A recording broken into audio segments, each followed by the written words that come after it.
you're staying up for the JJK leaks, you're probably better off just getting some sleep. According to Miyamura, they're still about 5 hours away from the time of me posting this video, which obviously this depends on where you are in the world, so maybe just check the timestamp. But if you're in the United States, we're looking at early tomorrow morning.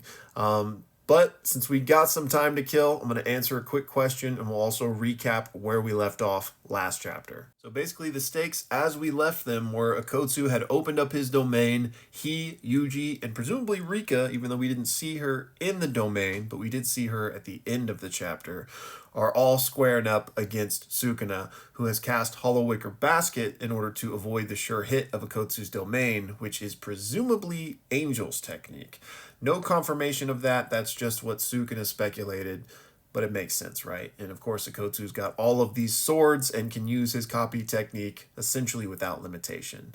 The plan being that they're going to beat him up and hopefully give Yuji the opportunity to use his soul snatching ability. You know, there's still some speculation about what that might mean in order to separate Sukuna and Megami. And our question for this video actually revolves around that Hollow Wicker Basket that Sukuna used. Sam over on YouTube wants to know why Sukuna used that instead of the Simple Domain, which we know to be an evolution of the Hollow Wicker Basket. Because certainly Sukuna could have cast Simple Domain. It's not as if that is outside of his wheelhouse or expertise, clearly, right? So why would he have cast the prototype Simple Domain instead of Simple Domain itself? First, let's just go over what Hollow Wicker Basket even does. Again, it was the precursor to the Simple Domain that originated back in the Heian era as a defense against domain expansions. And how does it defend against domains? Well, it interferes with the sure hit effect, meaning if you find yourself in a domain expansion, you are no longer going to be guaranteed hit by whatever that effect is. So pretty strong, right? But it obviously has its limitations. One such limitation is that it's not going to do anything for you if the domain you're up against doesn't have a sure hit effect. For example, an incomplete domain or a domain like Hikari's where the sure hit effect isn't lethal. You know, who really cares at that point, right? So the Simple Domain evolved to basically be more useful, to have more use cases. As we know, it can also be used offensively, not just defensively. So why would Sukuna use the older version? Well, I think it was perfectly suited for what Sukuna needed it to do.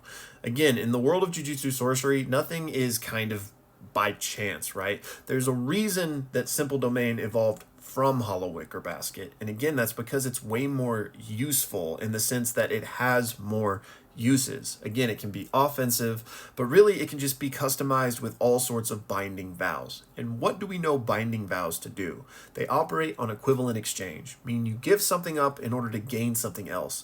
So in order to be more useful, to have more uses, things had to be given up, right? So if you're going to make a Simple Domain and you still want to interfere with that barrier, but you want to be able to move around in a small radius, which you can do with Simple Domain, Hollow Wicker Basket, you got to just stand there, right?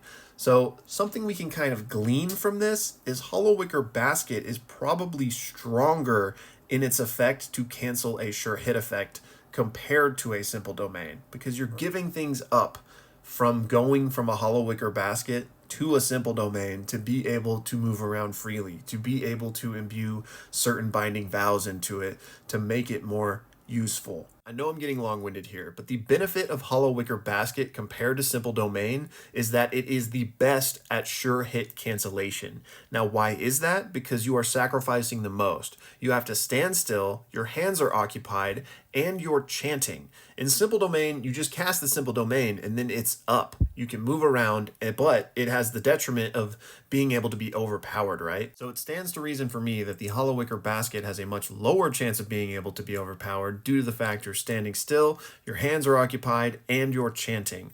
All of which doesn't really matter to Sukuna with 4 arms and 2 mouths. So for Sukuna's specific use case, Hollow Wicker Basket is going to be the best here. And you're going to have to bear with me on reading between the lines a bit, because it's not as if Gege has ever given us like a drop-down bullet point list of what Hollow Wicker Basket does and what Simple Domain does, like a pros and cons, right? So we're kind of just having to glean these things from the uses that we've seen of each of them. So I could be wrong here, but all of that at least makes sense to me. Also, Sam, to address the second half of your question here about the chanting, I know exactly what you're talking about. It didn't appear as if Reggie was chanting when we saw him use this, so maybe the chants are just empowering the Hollow Wicker Basket in some way. As we know, chanting can empower techniques and stuff in JJK, so it stands to reason maybe the same thing would be at play here. And wow, I yapped about that far longer than I intended to. The leaks are basically here.